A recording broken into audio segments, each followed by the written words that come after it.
A little after 9 in the morning on the 6th of June, 1944, Lieutenant Commander Ralph Ramey put the wheel over and drove his destroyer straight at the cliffs of Normandy until her keel was almost dragging the sand. If you had been standing on the bridge of the McCook that hour, you would have been close enough to France to read the flashes of the German guns firing back at you. The water under the hull was barely 18 feet. A destroyer that size was never meant to be there. The manuals put ships like her thousands of yards out, lobbing shells over the horizon. Ramey brought her into a range where a man on the beach could have thrown a rock at her, and he did it because the men on that beach were dying and nothing else was working. This is the story of the guns that pinned the first waves at Omaha and the American weapon that finally broke them. The German defense was the Atlantic Wall, the belt of concrete strongpoints the Germans called the Widerstandsnests, dug into the bluffs above the sand. Against it came a handful of old destroyers, the ships of destroyer Squadron 18. They closed to point-blank range and fired their 5-inch guns into the bunkers, one embrasure at a time. Nobody had expected them to decide the day. The plan never called for it, and no admiral drew it up. The ships came in on the initiative of their own captains, against the book, into water that could have torn their bottoms out. And it was that improvisation, not the great battleships standing far offshore, that helped drag Omaha off the sand. The wall came first. The answer means nothing until you understand what the men were up against. The Germans had been building the defenses of Omaha Beach for months, and they had chosen the ground with real care. Omaha is a shallow crescent about 4 miles long, and behind the sand, the land does not stay flat. It rises into steep bluffs, 100 to 150 feet high, and the only ways up and inland are a few narrow gullies the planners called draws. The Germans understood that an army coming ashore had to funnel through those draws to get its trucks and tanks off the beach, so they built their strongpoints to cover exactly those gaps. The strongpoints had a name in German: Widerstandsnest, which means resistance nest. There were more than a dozen of them strung along the crescent, numbered by the German staff, and each was a small fortress in its own right. The strongest of them all sat above the Colleville draw at the eastern end, and the Germans numbered it 62. Widerstandsnest 62 held about 35 men from the German 352nd Infantry Division, and it was built around a pair of concrete casemates. Inside those casemates were 2 field guns, older pieces of Czech manufacture, throwing a 75mm shell. Around them sat machine guns and mortar pits. A web of trenches cut into the slope. A little to the west, another strong point guarded the same draw. One of its bunkers mounted an 88mm gun, the weapon Allied soldiers feared more than any other on the continent. There was one more thing waiting on that bluff that the men coming ashore did not know about. Allied intelligence had expected Omaha to be held by a tired static formation, the German 716th Division, made up in part of older men and unwilling conscripts posted to the coast to man the concrete. What had actually moved into the sector in the weeks before the landing was a full field division, the 352nd Infantry Division. a younger and far better trained outfit that had taken over the key defenses above the beach. Some word of the move had reached Allied intelligence, but it did not change the assault plan in time. The result was that the first wave hit a wall that was fully intact and manned by better soldiers than anyone had planned for. Omaha was going to be worse than the maps promised before a single ramp went down. Those positions had one purpose. It decided how the morning went. The guns did not point out to sea. They were set into the flanks of the draws and angled to fire straight down the length of the beach, along the waterline, so that a soldier wading ashore was not facing the muzzle but standing broadside to it. The German word for that is enfilade. It means the fire comes along your line, not at your front, so that one gun can sweep an entire company as it crosses the open sand. The concrete faces of the casemates were angled the same way, which meant a warship firing from straight out to sea could not put a shell through the opening. The embrasure faced sideways, down the beach, shielded by feet of reinforced concrete from anything coming off the water. The men who planned the invasion knew the strongpoints were there, and they had a plan to deal with them before the infantry ever touched the sand. The plan failed. In the last half hour before the landing, heavy bombers were supposed to crater the beach and stun the defenders. The morning was overcast, the crews could not see the shoreline, and afraid of dropping short onto their own boats, they held their bombs a few seconds too long. Most of that tonnage came down in the fields well behind the bluffs and did nothing to the strongpoints at all. The naval barrage that came next was heavy, and it was deliberately kept brief. It ran only about 40 minutes before the landing. That was a choice, not an oversight. The planners wanted to land close behind the guns and steal a few minutes of surprise, and they feared that a long, obvious bombardment would only give the Germans time to bring up reserves.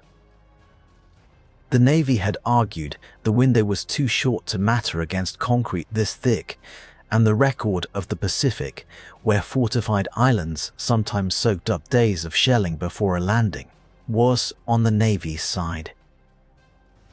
The generals kept the schedule anyway. The barrage lifted on time to let the first wave in, and the moment it lifted, the German gunners climbed back to their weapons unhurt. The concrete had done its work. The wall was intact. So the first wave came in against a defense. It was fully awake. The landing craft dropped their ramps a little after 6:30 in the morning, and the men waded into water that was already being swept end to end by machine gun fire. The strong point above the Colleville draw had a clear field down the whole eastern half of the beach.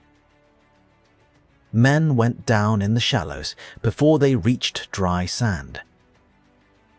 The ones who made it across dropped behind the low shingle bank at the high tide line and could go no further, because to stand up and move toward the bluffs was to walk directly into the enfilading guns. A ranger officer named John Ryan, who came ashore that morning with the 5th Ranger Battalion, remembered the small arms fire cracking over his head in a steady stream, above you from the bluffs that looked down on everything. Another ranger, a private named Robert Edlin, put it more simply. The beach, he said, was a shooting gallery for machine gunners. Some of that fire had one man's name on it. In the great strong point above the Colleville draw sat a German soldier named Heinrich Severloh, a farmhand from Lower Saxony serving a machine gun in Widerstandsnest 62. From his position on the slope, he had a long, clear view of the sand below, and he served that gun for most of the day, feeding belt after belt into it as the waves came in. He would fire until the middle of the afternoon, and he lived to write it all down years later in a memoir about the strongpoint. For the men crossing the sand, the enfilade was faceless and everywhere. It had faces like Sevelos behind it, dug into concrete the first wave could not reach, and those were the positions somebody was going to have to silence. The men had almost nothing to fire back with. The tanks were supposed to lead them in. The swimming tanks meant for the eastern beach, canvas-skirted Shermans that were supposed to paddle ashore under their own power, had been put in the water too far out in a heavy sea.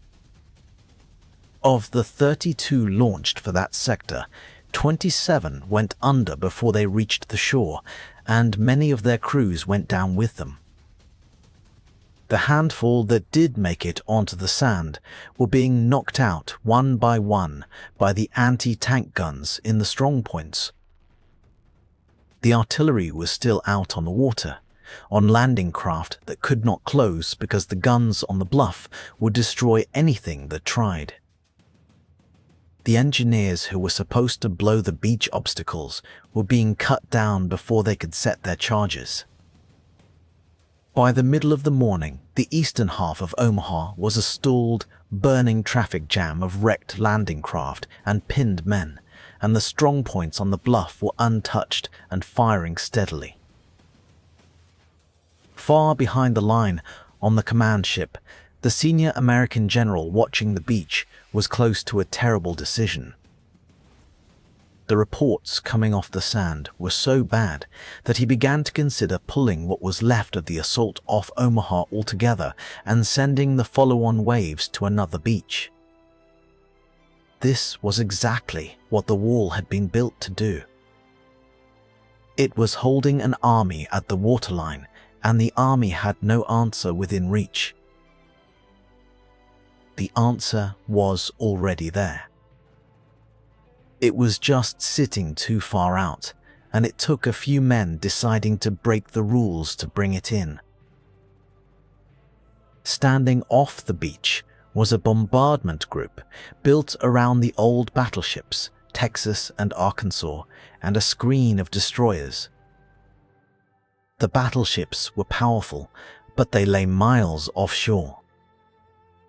Their enormous guns were made for smashing whole map squares, not for threading a shell through a single sideways slit in the bluff. They could not see the individual strongpoints, and their spotters ashore were pinned down or off the air. What the situation called for was a gun small enough to aim at one bunker and a ship nimble enough to come in close and see the target with its own eyes. That is exactly what a destroyer was. The ships of Destroyer Squadron 18 were fast, thin-hulled vessels. Each carried a main battery of 4 or 5 guns of 5-inch caliber. That gun, the 5-inch 38, was the most widely fitted naval gun the United States built in the war, mounted on almost everything that flew the flag, from destroyers up to battleships. It was a dual-purpose weapon, designed to swing up and knock down aircraft 1 minute and drop its barrel flat to hit a ship or a shore target the next, and that flexibility was the whole point of it.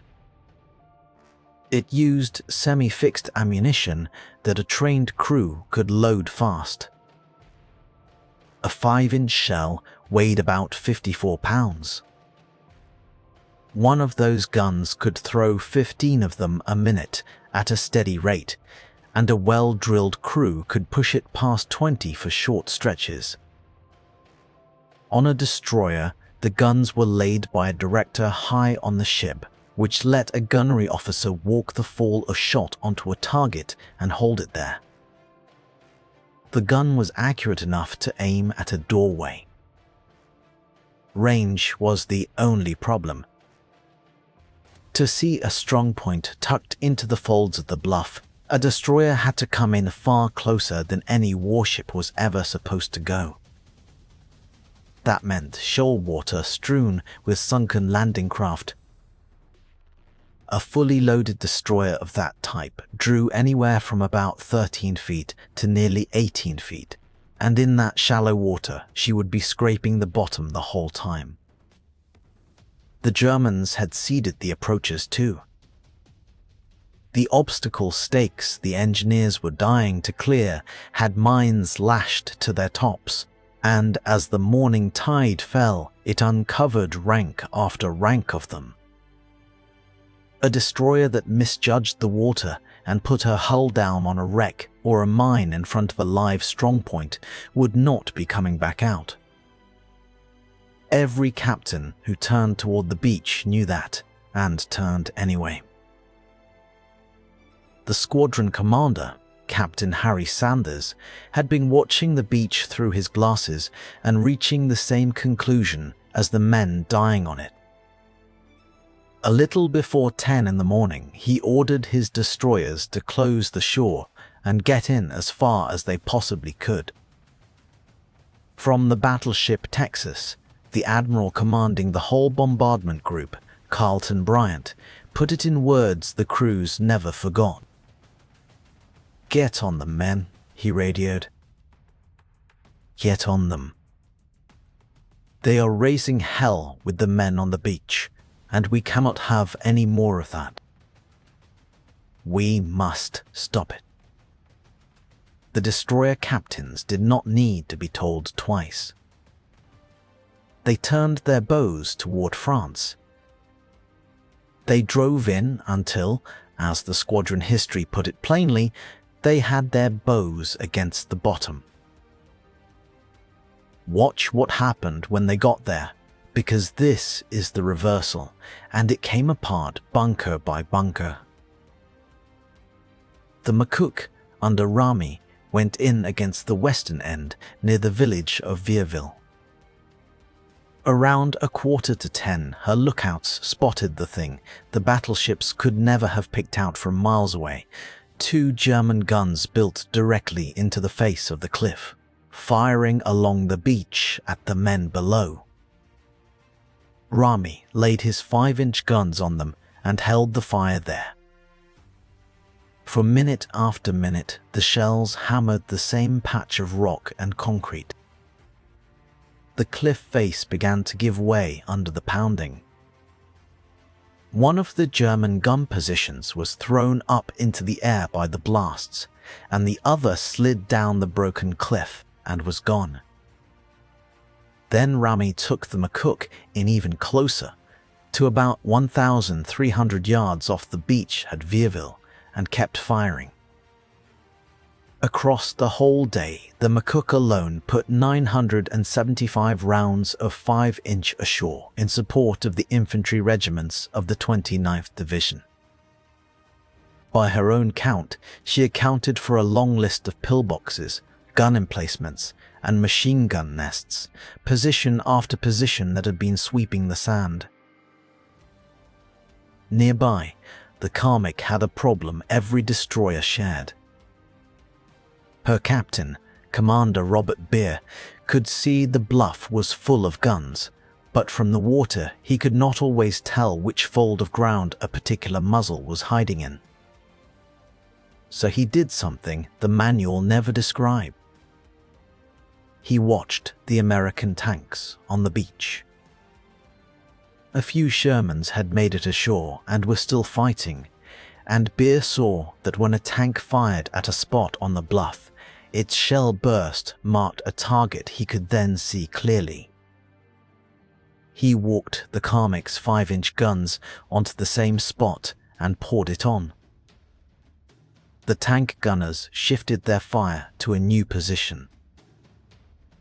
Beer shifted with them.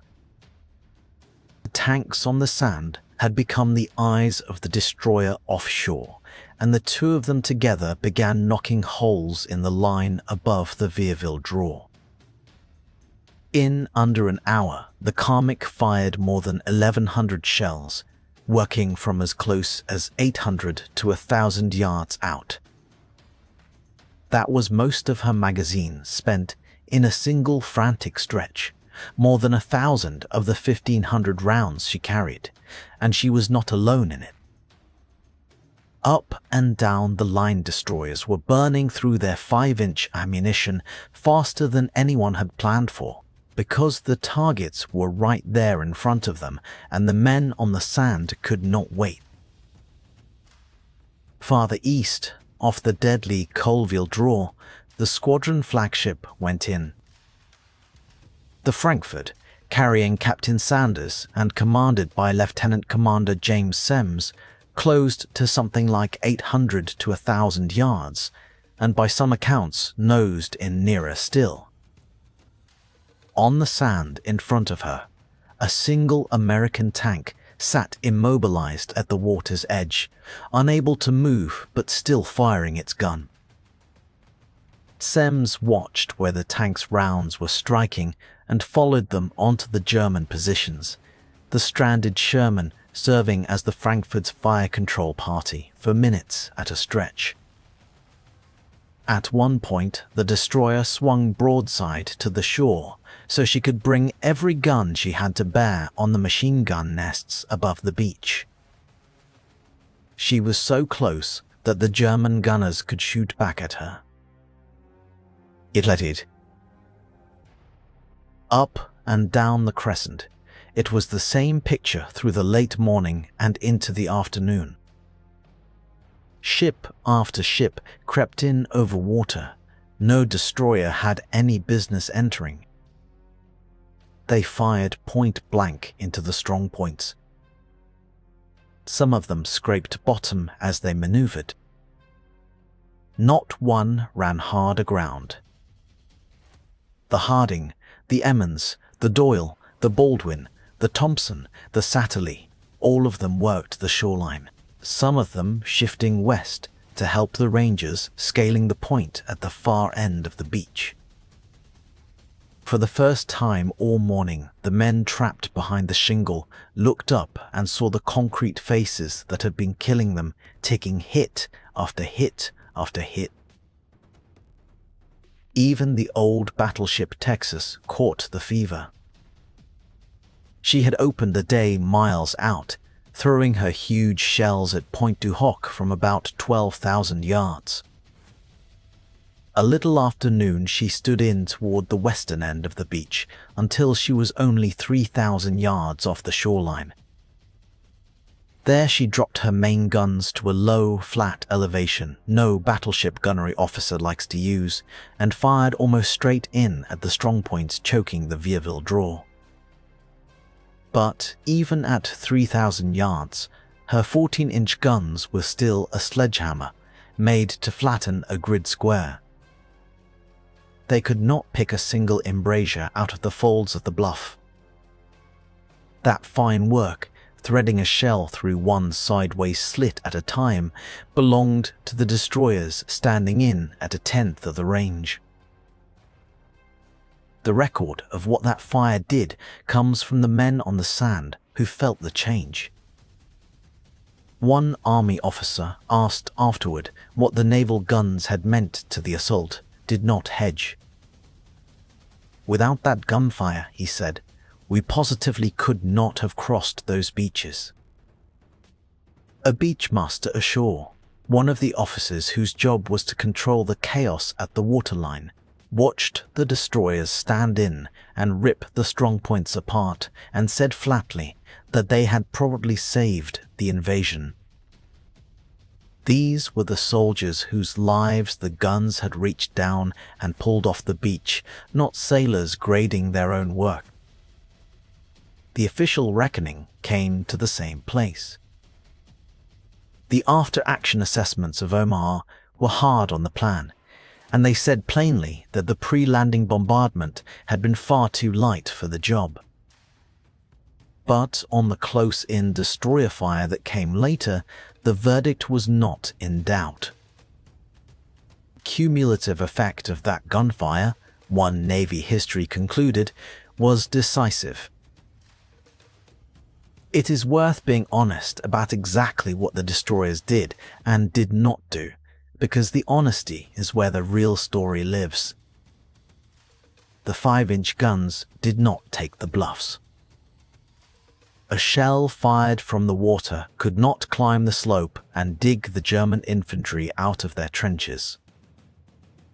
That job still belonged to the men on foot, the infantry and the engineers who had to stand up from behind the shingle, cross the last open ground, and climb into the strong points, one position at a time, with rifles and grenades and satchel charges.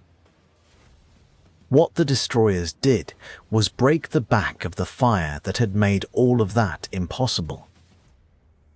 They silenced the guns in the casemates. They collapsed the positions built into the cliffs, and they suppressed the machine guns long enough for small groups of soldiers to get up and move. The naval fire opened the door. The infantry walked through it.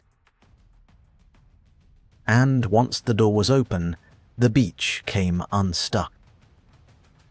Through the early afternoon, small parties of Americans worked their way up the bluffs between the strongpoints into ground the destroyers had swept clear, and began taking the resistance nests from behind and above. The drawers that had been sealed all morning started to open. The Saint Laurent, drawn near the center of the beach, was pushed clear first, and by the middle of the afternoon it was carrying traffic up off the sand. The engineers, no longer being cut down at every step, blew gaps in the obstacles and began clearing the beach exits so that vehicles could finally move inland. Bulldozers that had cowered behind wrecked craft all morning came out and began filling anti-tank ditches and cutting ramps up the bluff. The great strongpoint above the Colleville draw, Widerstandsnest 62, held out longest, its guns firing into the afternoon. But by around 3 in the afternoon, even that position had been silenced and overrun, among the last of the resistance nests to fall. The wall that the Germans had spent months building, the wall that had held an entire assault at the waterline through the whole morning, had been cracked open in a single day. The men who cracked it never should have been where they were. Destroyers are not siege weapons. They are thin-skinned, fast, meant to screen a fleet far out at sea. Everything about naval doctrine said to keep them clear of a shoal, mined, gun-swept shoreline like Omaha. Their captains looked at the beach, understood that the men on it would not live through the day unless somebody did something the book forbade, and took their ships in until the bottoms scraped sand. They put a 54-pound shell through embrasures the battleships could not touch, guided in some cases by a lone tank's fire, and they broke the strong points that the bombers and the offshore barrage had left standing. The Atlantic Wall at Omaha was supposed to be proof against exactly this kind of assault. It met a weapon its builders never planned for, an old destroyer with a 5-inch gun and a captain willing to run her aground to use it, and it did not hold. The bigger story of Omaha usually rushes past the destroyers. The beach was won by the courage of the infantry on the sand, and nothing takes that away. But those men were pinned and dying and out of options until the destroyers came in close enough to see the enemy in the eye and shoot him. The ships of Destroyer Squadron 18 turned a defeat that was being seriously considered into a foothold that held. Now I want to hear from you. If you served aboard a destroyer, or your father or grandfather did, Tell me the name of the ship in the comments, because those ships and those crews earned it that morning. And tell me which pairing you want next.